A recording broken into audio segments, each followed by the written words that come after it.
El último plan de Putin para cambiar el rumbo en Ucrania. Pedir ayuda a las tropas de Corea del Norte. Sí, después de quedarse sin soldados experimentados, está reclutando militares norcoreanos, donde la experiencia militar muchas veces significa trabajar con palas en los campos. El plan es disfrazarlos de soldados rusos y esperar que nadie lo note. Pero aquí está lo más sorprendente: algunos soldados norcoreanos, según informes, están desertando hacia Ucrania antes incluso de disparar una sola bala por Rusia. Antes de continuar, no te olvides de suscribirte al canal. Todos los días subimos videos nuevos de historias y las últimas noticias en el mundo militar. Suscríbete para que no te las pierdas. Continuemos. ¿Podría ser esta alianza desesperada el error final de Putin, uno que termine armando a su enemigo? ¿Y por qué Corea del Norte está arriesgando sus propios recursos por Putin? La respuesta está en cómo Pyongyang se beneficia de una Rusia debilitada. Según el Instituto Kiel para la Economía Mundial, los países de la OTAN han proporcionado cerca de $240.000 millones en ayuda desde el inicio de la guerra en febrero de 2022 hasta finales de agosto de 2024. Esa ayuda se divide entre asistencia económica directa y donaciones en armas, munición, equipo o entrenamiento a las tropas ucranianas. De hecho, la cantidad gastada por la OTAN en Ucrania equivale aproximadamente al presupuesto militar combinado de Rusia durante los últimos 3 años. Y los resultados han sido impresionantes. Durante la primera mitad de 2024, Rusia no logró avances significativos en prácticamente ningún frente. La invasión de verano en Kharkov fue un fracaso total, con la pérdida de unos 70.000 soldados en menos de 2 meses. Los tanques modernos Armata T-14 resultaron inútiles frente a la guerra con drones y las tácticas de largo alcance que ambos países han perfeccionado. Pero quizás el evento más importante ocurrió a inicios de agosto, cuando Ucrania pasó a la ofensiva por primera vez. Con solo unos cientos de soldados, cruzó la frontera hacia la región rusa de Kursk y empezó a ocupar territorio. Aunque el Kremlin afirmó que los invasores serían repelidos rápidamente, la realidad fue todo lo contrario. Rusia no estaba preparada para que Ucrania cruzara sus fronteras. Putin amenazó con una respuesta nuclear si Ucrania disparaba armas de la OTAN sobre territorio ruso, una de sus líneas rojas, pero Ucrania logró entrar en Kursk sin usar armamento donado. Cuando Rusia no reaccionó a tiempo, el mensaje fue claro: Putin estaba fanfarroneando. Esto creó grandes problemas. Durante la guerra, el enfoque principal de Rusia fue equipar y desplegar tantos soldados contratados como fuera posible en el frente. Eso dejó a los reclutas obligatorios, los conscriptos, prácticamente sin entrenamiento ni equipo. Según entrevistas con prisioneros capturados en Kursk, muchos recibieron solo unas pocas semanas de entrenamiento básico antes de ser enviados a la frontera. ¿Por qué no usa Rusia a todos sus conscriptos? Porque una ley heredada de la Unión Soviética prohíbe enviar reclutas al extranjero. Después de la desastrosa guerra en Afganistán en los años 80, donde murieron millones, incluyendo muchos conscriptos, la presión interna obligó a limitar su uso solo a defensa nacional. Esa ley sigue vigente. Espera. ¿Ya te suscribiste al canal? Recuerda que todos los días subimos un video nuevo como este, con las últimas noticias e historias del mundo militar. Continuemos. Por eso, Rusia montó una contraofensiva en Kursk un mes después de la invasión ucraniana, demasiado poco, demasiado tarde. Con soldados sin entrenamiento y desviando recursos del frente principal, Rusia no ha logrado expulsar a Ucrania de Kursk. A mediados de octubre, solo había recuperado la mitad del territorio ocupado, dejando entre 120.000 y 200.000 rusos desplazados. Ante esta crisis, Putin empezó a buscar ayuda externa. Y ahí entra Corea del Norte. Corea del Norte ha sido durante décadas aliada de Rusia y China. Su ejército y su economía han dependido históricamente de donaciones, armas y apoyo de ambos países. Su arsenal militar proviene en gran parte de equipamiento soviético modificado, y su sistema de misiles balísticos es relativamente avanzado. En 2023 lanzó más de 30 misiles, y en 2022 un récord de 64 pruebas, aunque la mitad fallaron. Aún así, su capacidad de producir munición compatible con los sistemas rusos es preocupante. Rusia ha demostrado que no está al nivel tecnológico de la OTAN, pero su artillería sigue siendo su mejor arma. Sus sistemas más modernos, como el 2S-19, pueden disparar hasta 10 rondas por minuto, mucho más que los equivalentes occidentales, 4 a 6 por minuto. Rusia ha perdido cerca de 20.000 piezas de artillería, pero sigue teniendo reservas enormes. Con tantas, puede saturar el campo de batalla aunque no sea precisa, un bombardeo constante impide a los ucranianos contraatacar eficazmente. Este es el motivo por el que Rusia aún controla partes del Donbass, avanzando lentamente pero sin ceder. Los drones ucranianos destruyen muchos vehículos, pero China también ha prestado tecnología antidrones a Rusia, lo que deja a Ucrania en desventaja. Solo uno de cada 10 drones logra alcanzar su objetivo. Corea del Norte, mientras tanto, ha aumentado su producción de munición de artillería para Rusia. Un informe surcoreano de febrero de 2024 indicó que Pyongyang envió hasta 9 millones de proyectiles de 152 milímetros en 6 meses. Y no hay señales de que ese flujo se haya detenido. A cambio, Rusia probablemente le envía alimentos y suministros vitales. En junio de 2024, ambos países firmaron un pacto de defensa mutua, comprometiéndose a proteger sus fronteras. En su momento, pasó desapercibido, pero tras la invasión de Kursk, Putin lo usa para justificar el despliegue de tropas norcoreanas. Un informe surcoreano del 15 de octubre señaló que 3.000 soldados norcoreanos fueron trasladados a Rusia, y otro de inteligencia ucraniana elevó la cifra a 10.000. Incluso se habló de 12.000 en el primer grupo. ¿Dónde serían desplegados? En Kursk. Putin argumenta que, al estar amenazado el territorio ruso, puede invocar la ayuda de sus aliados sin violar sus líneas rojas nucleares. Se estima que podría llegar a desplegar 50.000 soldados norcoreanos. Sin embargo, el plan tiene graves fallas.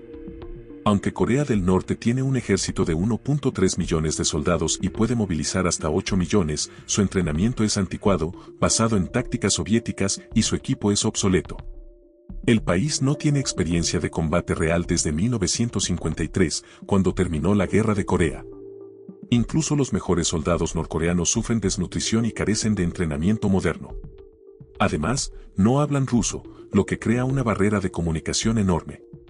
Informes indican que por cada 30 soldados habría un intérprete y 3 oficiales norcoreanos, pero las cifras no cuadran y no se han visto suficientes intérpretes confirmados. Esto significa que el ejército ruso tendrá que destinar parte de su propio personal para supervisar y traducir, reduciendo aún más su eficacia.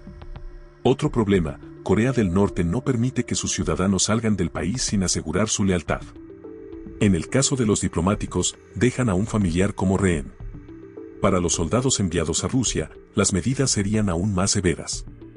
El Centro de Estudios Estratégicos e Internacionales, CSIS, afirma que los seleccionados son los más leales y vigilados, acompañados por funcionarios del Partido de los Trabajadores de Corea, encargados de observar cada detalle, apariencia, comportamiento, desempeño, y sobre todo, que no planeen desertar o llevarse información. Para evitar que los soldados regresen contaminados con ideas extranjeras, el CSIS sugiere que podrían ser enviados a campos de readoctrinamiento al volver a Corea del Norte. En cuanto a su disposición real para luchar por otra nación, probablemente sea baja. Aun siendo los más leales, saben que muchos no regresarán con vida. Espera. ¿Ya te suscribiste al canal? Recuerda que todos los días subimos un video nuevo como este, con las últimas noticias e historias del mundo militar. Continuemos. Para estas tropas, ir a Rusia representa una oportunidad única para salir de Corea del Norte y ganar prestigio y mayor estatus social, incluyendo mejores oportunidades de trabajo al volver a casa. Incluso las familias de quienes mueran en la guerra en Rusia podrían recibir beneficios significativos, respeto social y ventajas. Además, trabajar fuera del país les dará la oportunidad de ganar mucho más de lo que podrían dentro de Corea del Norte. Según entrevistas con antiguos desertores, el soldado promedio gana menos de $1 al día. Sí, así es, $1. El acuerdo con Rusia, por el cual el país pagará a Corea del Norte el salario regular de un soldado ruso, estipula que solo entre el 10 y el 15% de ese salario se entregará al soldado. Aún así, un año en el campo de batalla le reportaría a un soldado entre $1.500 y $2.500, lo cual es prácticamente una fortuna en Corea del Norte. Esto podría hacer que muchos más jóvenes se ofrezcan voluntariamente para servir en Rusia, a pesar de que, muy probablemente, estarán bajo vigilancia constante de las autoridades norcoreanas. La oportunidad de conocer otro país y ganar mucho más dinero que en casa es, prácticamente, un canto de sirena. Por supuesto, también está el tema del peligro inherente que conlleva servir junto al ejército ruso. Informes iniciales del ejército ucraniano han sugerido que algunos norcoreanos ya están participando en operaciones de combate en Kursk e incluso posiblemente fuera de esa región. La combinación de terreno extranjero, barreras lingüísticas y experiencia y entrenamiento por debajo del nivel esperado parece estar afectando a los nuevos soldados norcoreanos, pues los ucranianos dicen que su desempeño fue poco impresionante. Los informes señalan que Rusia ha puesto a los norcoreanos uniformes rusos para que sean menos distinguibles de los nativos rusos. Los enfrentamientos con estos soldados han sido, hasta ahora, de pequeña escala en Kursk, y la inteligencia militar sugiere que esto es una forma de probar las defensas ucranianas en la región y el potencial de combate real de las nuevas tropas. Aunque aún no se han calculado con precisión las bajas entre los soldados norcoreanos, informes del ejército ucraniano confirman que varios hombres norcoreanos ya han muerto luchando por Rusia. Y es probable que mueran más si la alianza entre Rusia y Corea del Norte continúa. Esto nos lleva al segundo tipo de soldado que podría haber llegado desde Corea, el desertor planificado. Según informes de Suspilne, una cadena de radiodifusión ucraniana, al menos 18 hombres norcoreanos han desertado de sus puestos en Kursk. Esto podría ser resultado directo de que los soldados se enfrentan a la dura realidad de combatir en una guerra moderna. Por supuesto, también podría ser un hecho totalmente independiente, en el que los soldados aprovecharon el propio redespliegue como oportunidad para desertar del país. Anteriormente, la mayoría de las deserciones desde Corea del Norte se hacían por las fronteras con China y Rusia, ya que la zona desmilitarizada entre Corea del Norte y Corea del Sur es prácticamente imposible de cruzar. Sin embargo, tanto China como Rusia tienen leyes que exigen la devolución de cualquier desertor capturado a Corea del Norte. Aún así, los desertores se arriesgan a cruzar por la frontera norte de Corea del Norte. Desde ahí, intentan entrar en países como Mongolia, al norte de China, o Tailandia, Vietnam, Laos y Camboya, al sur de China. Pero la meta final para los desertores norcoreanos está mucho más cerca de su país, Corea del Sur. Precisamente por eso tratan de llegar al territorio de algunos de los países vecinos de China mencionados. A diferencia de China, estos países son más favorables a los desertores norcoreanos. En lugar de deportarlos de vuelta a Corea del Norte, los trasladan a Corea del Sur. Así es como la mayoría de los soldados que han pedido unirse al ejército ucraniano desertaron de Corea del Norte, y probablemente sea la forma más común de hacerlo. Sin embargo, la guerra en Ucrania presentó una oportunidad algo única. Como hemos dicho, es probable que las tropas que Corea del Norte ha enviado a Rusia sean extremadamente leales al país.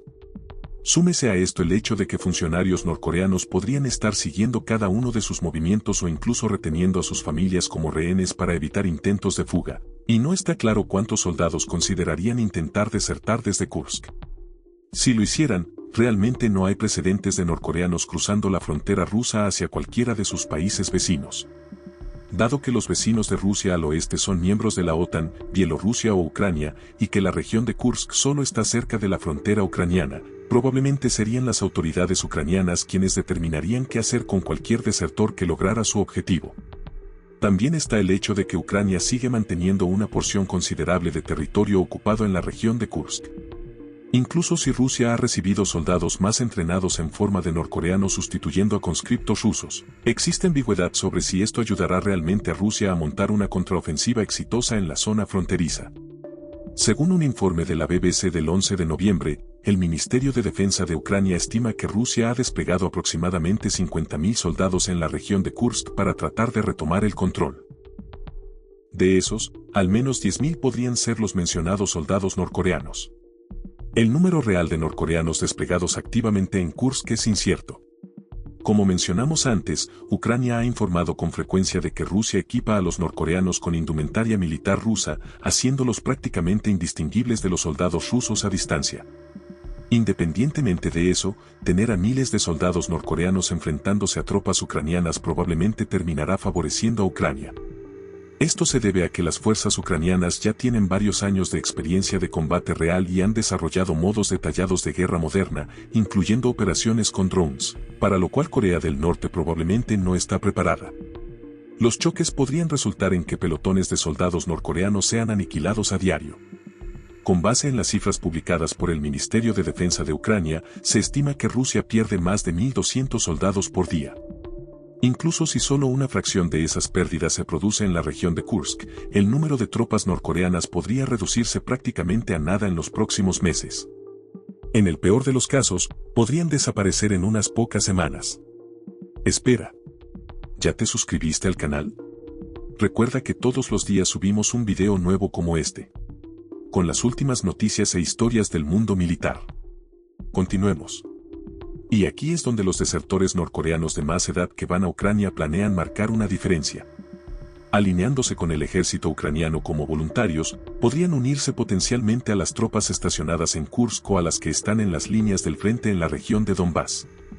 Si bien es poco probable que la mayoría de los 200 militares estén ya en condiciones para el servicio regular, podrían usar su experiencia de servicio en el ejército norcoreano de otras maneras. Un portavoz norcoreano del grupo mencionó que su mera presencia en Ucrania sería un arma psicológica que podría usarse contra sus compatriotas norcoreanos en Rusia. Podrían servir como ejemplos de los beneficios que podrían obtener los soldados norcoreanos que se atrevan a desertar y pasarse al lado ucraniano. Los voluntarios podrían actuar como intérpretes y difundir mensajes dirigidos específicamente a los integrantes norcoreanos del ejército ruso. Esto crearía, en cierto modo, una doble pérdida para Rusia. Si los desertores norcoreanos que trabajan para Ucrania logran persuadir a sus compatriotas destacados en Kursk para que abandonen por completo el ejército ruso, podrían perjudicar los planes de Rusia de retomar la región mediante fuerzas extranjeras. Pero, más importante aún, mostraría a los rusos que los soldados norcoreanos podrían no ser tan fiables como parecía al principio. Esto podría dañar la relación entre Rusia y Corea del Norte, lo que tendría consecuencias devastadoras para ambas naciones. El plan de acuerdo de defensa mutua entre ambos países depende de que Corea del Norte pueda aportar algo de valor a Rusia. Antes de que las tropas norcoreanas se desplegaran en Kursk, ese valor venía en forma de envíos regulares de munición de artillería. A cambio, se sospecha que Rusia ha enviado suministros alimentarios vitales a Corea del Norte.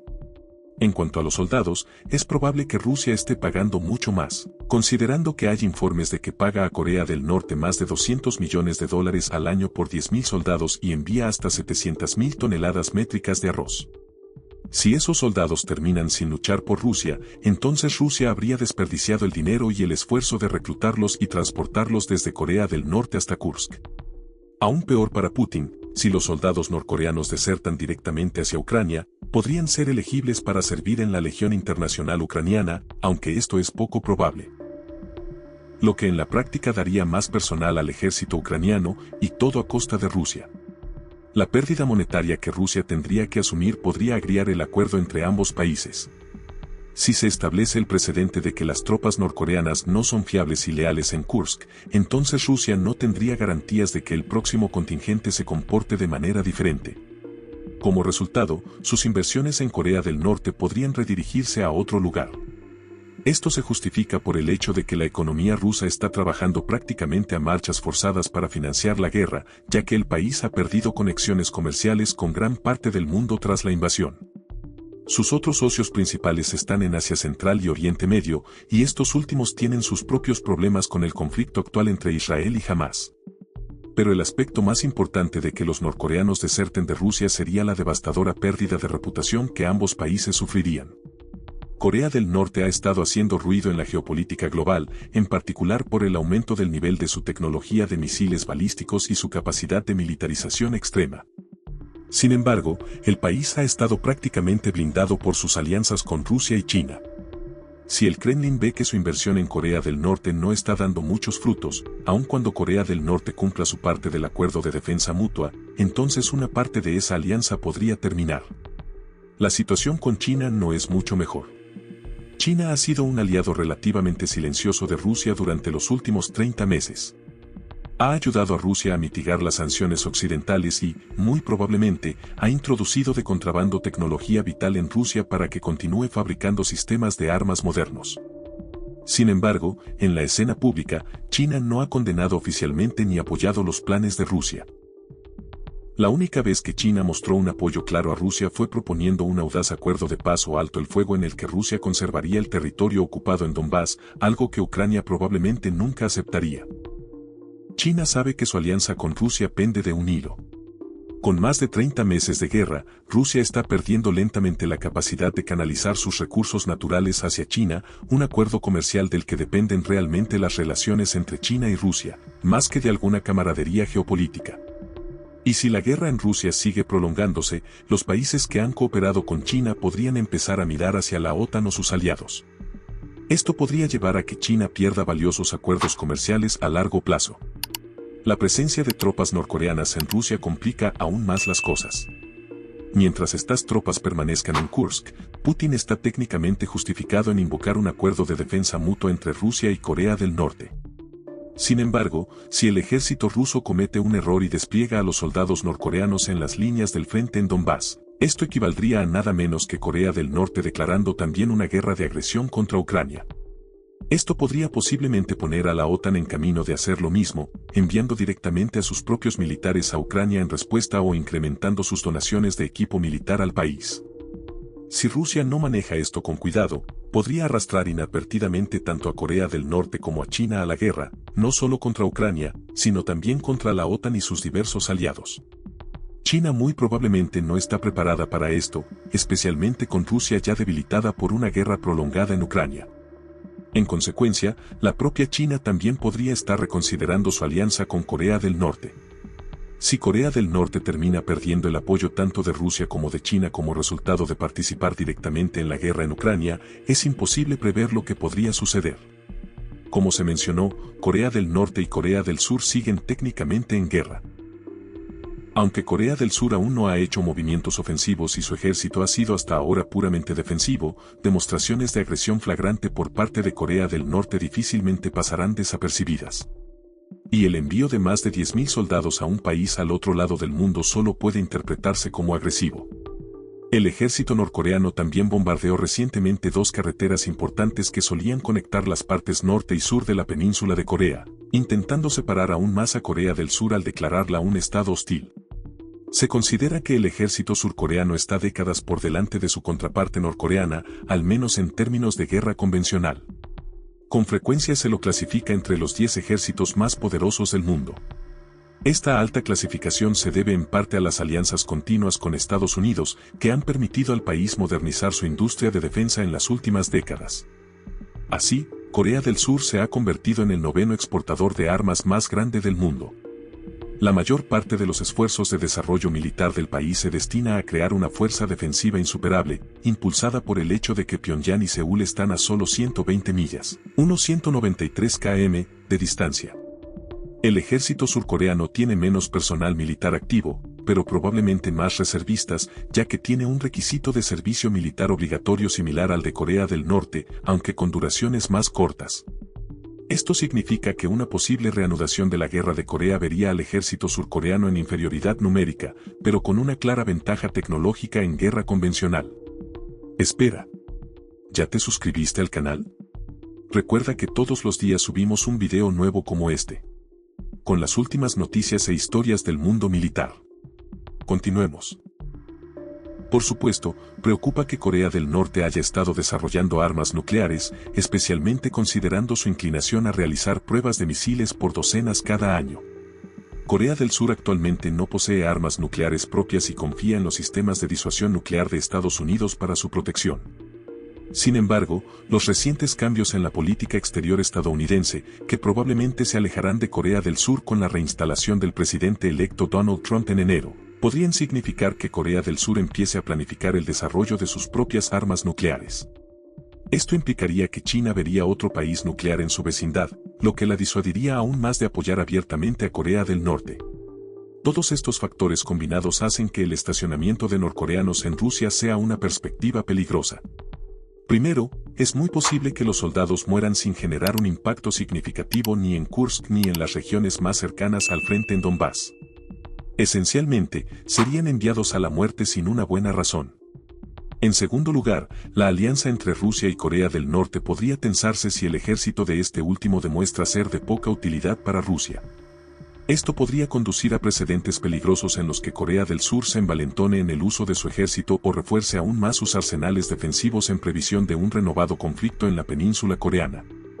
En tercer lugar, la situación de China se vuelve más precaria con cada uno de sus aliados haciendo olas en la geopolítica global, mientras que el propio país aún no es lo suficientemente poderoso como para ejercer una influencia y un poder militar que rivalicen con los de Estados Unidos. Y en cuarto lugar, que Corea del Norte envíe tropas a Rusia podría darle a la OTAN justificación para ser más agresiva al asistir a Ucrania, lo que podría cortar rápidamente los intentos de Rusia de ganar más terreno en Donbass. A lo largo de todo esto, en esencia dependerá de Ucrania si acepta a los voluntarios desertores norcoreanos desde Corea del Sur. Si esas nuevas incorporaciones pueden marcar una diferencia en Kursk provocando directamente que soldados norcoreanos deserten de Rusia, podría desencadenar una serie de acontecimientos que inevitablemente cambien la guerra a favor de Ucrania y dañen la reputación de Rusia y China en la geopolítica global. Y también podrían marcar una diferencia real al potencialmente salvar miles de vidas. ¿Qué opinas? ¿Cómo evolucionará la relación entre Corea del Norte, Rusia y Ucrania a la luz de estos acontecimientos? Cuéntanos en los comentarios y gracias por vernos. Ahora, ve a revisar ¿está Corea del Norte entrenando a sus soldados en Ucrania para la guerra con Corea del Sur? O haz clic en este otro video. No olvides suscribirte para no perderte las últimas noticias del mundo militar.